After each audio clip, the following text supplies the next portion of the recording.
ನಾನು ಲಾಸ್ಟ್ ಟೈಮಲ್ಲೇ ಹೇಳಿದೆ ಬ್ರದರ್, ಇಲ್ಲಿವರೆಗೆ ಕಾರ್ಯಾಂಗ, ನ್ಯಾಯಾಂಗ, ಶಾಸಕಾಂಗ, ಪತ್ರಿಕಾ ರಂಗ ಇತ್ತು. ಈಗೊಂದು ರಂಗ ಶುರುವಾಗಿದೆ. ಯಾವುದದು? ನಕಲಿ RTI ರಂಗ. ಒಳ್ಳೆಯರಿದ್ದಾರೆ, ಅದೊಂದು ರೋಲ್ ಕಾಲ್ ಶುರುವಾಯ್ತಾ ಇದೆ ನೋಡಿ. ಹಿಂದೆ ನಾವೆಲ್ಲ ಓದ್ತಿದ್ದಾಗ ನಮ್ಮನ್ನ ಪೊಲೀಸು ನಾವೇನಾದರೂ ಒಂದು ಸಣ್ಣ ತಪ್ಪು ಮಾಡಿದ್ರೆ ನಮ್ಮ ಚಲನವಲಗಳನ್ನ ಅಬ್ಸರ್ವ್ ಮಾಡ್ತಿದ್ರು, ಕರೆದು ಬುದ್ಧಿ ಹೇಳ್ತಿದ್ರು. ಆಂಟಿ ರೌಡಿಸಮ್ ಸ್ಕ್ವಾಡ್ ಅಂತಿತ್ತು. ಈಗ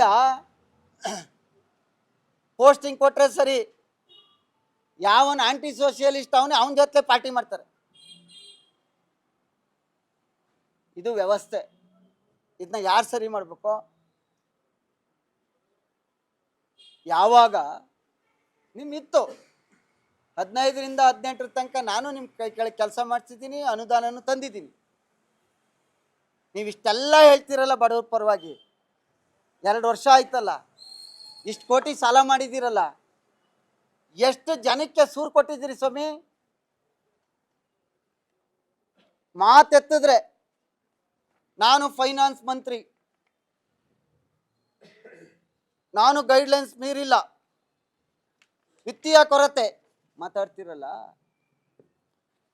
ಇಷ್ಟೆಲ್ಲ ರೇಟ ರೈಸ್ ಮಾಡಿಬಿಟ್ಟು ನೀವು ಆದಾಯ ತೋರಿಸ್ಬಿಟ್ಟು ಸಾಲ ಮಾಡೋಕ್ಕೆ ಇಷ್ಟು ವರ್ಷದ ಅನುಭವ ಬೇಕಾ?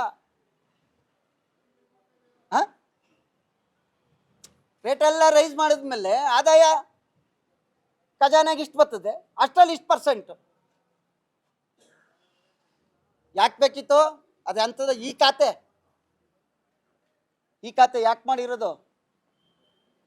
ಮಧ್ಯಮ ವರ್ಗದ ಜನದ ಪರಿಸ್ಥಿತಿ ನೋಡಿದ್ದೀರಾ ನೀವು ಏನಾಗಿದೆ ಅಂತ? ಈ ಖಾತೆ ಇವತ್ತಿನ ತನಕ ಅವನು ಎಷ್ಟು ಟ್ಯಾಕ್ಸ್ ಇರ್ತದೆ ಅದೆಲ್ಲ ಅರಿಯರ್ಸನ್ನ ಕಟ್ಟಿದ್ರೆ ಈ ಖಾತೆ ಕಟ್ಟಿಸ್ಕೋತಾರೆ. ಆಗ ಮಾತ್ರ ಅವನ ಆಸ್ತಿನ ವರ್ಗಾವಣೆ ಮಾಡ್ಲಿಕ್ಕೆ ಸಾಧ್ಯ. ಇಲ್ಲದೆ ಇದ್ರೆ ಸಬ್ ರಿಜಿಸ್ಟರ್ ಆಫೀಸರ್ ಓಪನೇ ಆಗಲ್ಲ ಅಲ್ಲ. ಇದು ಹಿಂದೆನೆ ಸನ್ಮಾನ್ಯ ದಿವಂಗತ ವಾಸು ಅವರು ಇಲ್ಲ ಇವತ್ತು. ಇದೇ ಮುಖ್ಯಮಂತ್ರಿಗಳು 2014-15 ಮಂಡನೆ ಮಾಡಿದರು. ಬಟ್ ಮಾಡಿದ್ದಾರೆ. ಈಗ ಕೆಲವು ಸದಸ್ಯರುಗಳ ತೊಡಕಿರ್ತದೆ, ಹೆಚ್ಚು ಜನ ಆದಾಗ ಅಭಿವೃದ್ಧಿ ಆಗೋದು ಕಷ್ಟ ಅಂತ ಮಾಡಿದ್ದಾರೆ. ನಾನು ಅಲ್ಲಿ ಪ್ರಾಧಿಕಾರದ ಅಧ್ಯಕ್ಷ ಆಗಿದ್ದವನು. ಇನ್ನಾದರೂ ಅದು ಚೆನ್ನಾಗಾಗಲಿ, ಬಡವ್ರಿಗೆ ಯಾರು ಆಕಾಂಕ್ಷಿಗಳಿದ್ದಾರೆ ಅವ್ರಿಗೆ ನಿವೇಶನ ಸಿಕ್ಕಲಿ ಅನ್ನುವಂಥದ್ದು ನಮ್ಮ ಆಶಯನೂ ಕೂಡ.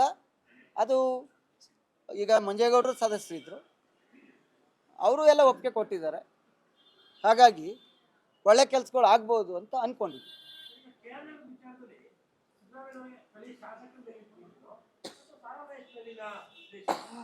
ನನ್ನ ಮೇಲೆ ಏನು ದ್ವೇಷ ಇಲ್ಲ ಸರ್, ಇರೋರ ಮೇಲೆ ಭಾಳ ಪ್ರೀತಿ. ನನ್ನ ಮೇಲೇನು ಪಾಪ ಅವ್ರಿಗೇನು ದ್ವೇಷ ಇಲ್ಲ, ನನ್ನ ಮೇಲೆ ಪ್ರೀತಿಯಾಗಿ ಅವರೇ ಪಾಪ ಅವರೇ ಹೇಳ್ತಾರೆ ಅಲ್ಲೆಲ್ಲೋ ಒಂದು ಕಡೆ ಇನ್ನು 3 ವರ್ಷ ಇವರೇ ಇರ್ತಾರೆ ಅಂತ. ಆಮೇಲೆ ಮತ್ತೆ ಎಚ್ಚರಿಸ್ಕೊಂಡು ನೆಕ್ಸ್ಟ್ ಅವ್ರಿಗೆ ಅನುಮಾನ, ಅದು ಓದಿ ಅಲ್ಲಿ ನೋಡಿ, ಅಲ್ಲಿ ನೆಕ್ಸ್ಟ್ ಏನೋ ಬದಲಾವಣೆ ಆಗ್ಬಿಡ್ತಾರೆ ಅಂತ ಪಾಪ ಅವರೇ ಎಚ್ಚರಿಸ್ಕೊಂಡು ಮತ್ತೆ ಹೇಳ್ತಾರೆ. ಆಮೇಲೂ ಚುನಾವಣೆಯಲ್ಲಿ ಅವ್ರನ್ನೇ ಆರಿಸಿ ಅಂತ.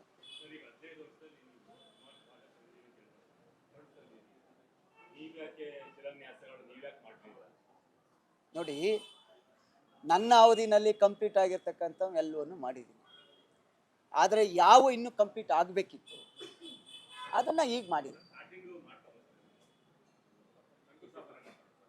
ಶಿಲಾನ್ಯಾಸ ಮಾಡಿದ್ಮೇಲೆ ನಾನೇ ಶಿಲಾನ್ಯಾಸ ಮಾಡಿದ್ದು.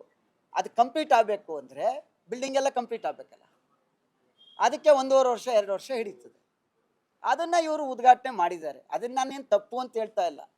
ನಾನು ಶಿಲಾನ್ಯಾಸ ಮಾಡಿದ್ದ ಈಗ ಮೇಲೂರು ಪವರ್ ಸ್ಟೇಷನ್ನು ನಾನು ಅಪ್ರೂವ್ ಮಾಡಿಸಿದ್ದೆ, ಈಗ ಬಂದು ಶಿಲಾನ್ಯಾಸ ಮಾಡೋರೆ. 5 ಸ್ಟೇಷನ್ನು ಸಾಲಿಗ್ರಾಮದ್ದು. ಇದು 3 ವರ್ಷ ಆಯಿತು ನಾನು ಅದನ್ನು ಉದ್ಘಾಟನೆ ಮಾಡಿ. ಅದು ಬಿಲ್ಡಿಂಗ್ಗೆ ಈಗ ಕಟ್ಟಡಕ್ಕೆ ಈಗ ಮಾಡಿದ್ದಾರೆ, ಅದೇನು ತಪ್ಪಲ್ಲ.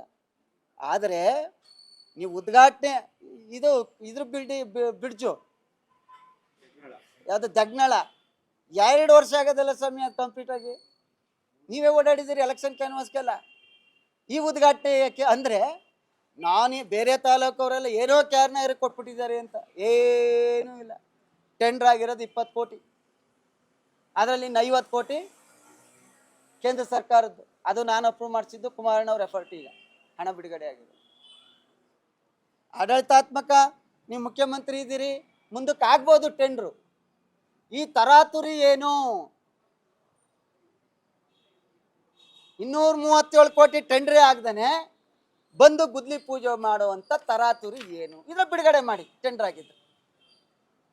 ಇದು ನನ್ನ ಪ್ರಶ್ನೆ. ಟೆಂಡರ್ ಆಗಬೇಕು, ಏಜೆನ್ಸಿ ಫಿಕ್ಸ್ ಆಗಬೇಕು, ಆಮೇಲೆ ಗುದ್ಲಿ ಪೂಜೆ. ನಿಮ್ಮ ರೈಟ್ಸು ಮಾಡಿ. ನೀವು ಕೊಟ್ಟಿದ್ದು ಅನುದಾನ ಕೊಟ್ಟರೆ ನಾವು ನಿಮ್ಮನ್ನು ಸ್ವಾಗತಿಸ್ತೀವಿ. ಇದರ ಉದ್ದೇಶ ಏನು? ಅಲ್ಲಿಗೆ ಜನ ಕೇಳ್ತಾ ಇದ್ರು 2 ವರ್ಷದಿಂದ ಏನೂ ಮಾಡಿಲ್ಲ ಅಂತ. ಅದಕ್ಕೆ ಇವೆಲ್ಲ ತೋರಿಸಿ PWD ಟೆಂಡರ್ ಆಗಿರೋದು 20 ಕೋಟಿ ಮಾತ್ರ. ಇನ್ನೂ ಒಂದು ಮಿರ್ಲೆ ಹತ್ರ 100 ಕ್ರೋರ್ಸಲ್ಲಿ ಹಿಂದೆನೇ ಅಪ್ರೂವ್ ಮಾಡಿಸಿದ್ದೀನಿ. 220 ಕಿಲೋವ್ಯಾಟ್ ವಿದ್ಯುತ್ ಹಣ ಬಿಡುಗಡೆ ಆಗಬೇಕು. Land identify ಮಾಡಿಸಿದ್ದೀನಿ.